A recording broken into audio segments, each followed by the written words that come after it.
సత్యసాక్షి అనుదిన మన్నా ద్వారా మీ అందరికీ శుభోదయం.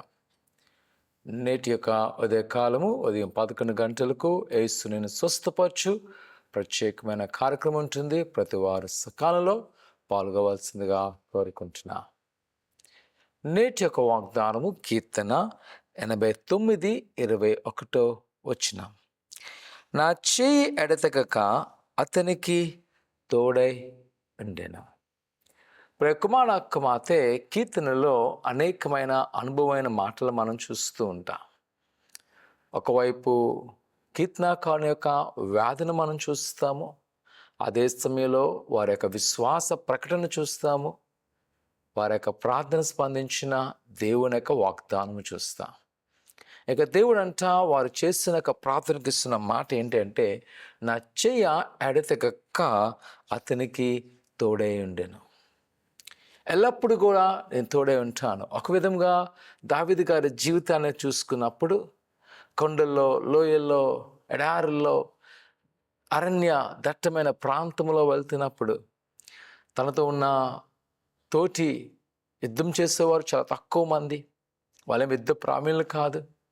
అయినప్పటికీ మనం చూస్తాము ఆయన రక్షించబడ్డము, లేదా ఉన్న చిన్నపాటితోనే శత్రువుని గెలడము. ఎందుకంట దేవుడైన యెహోవా తన చేయిని అన్నడు కూడా ఎడతెగక దావీదుకు తోడై ఉండెను.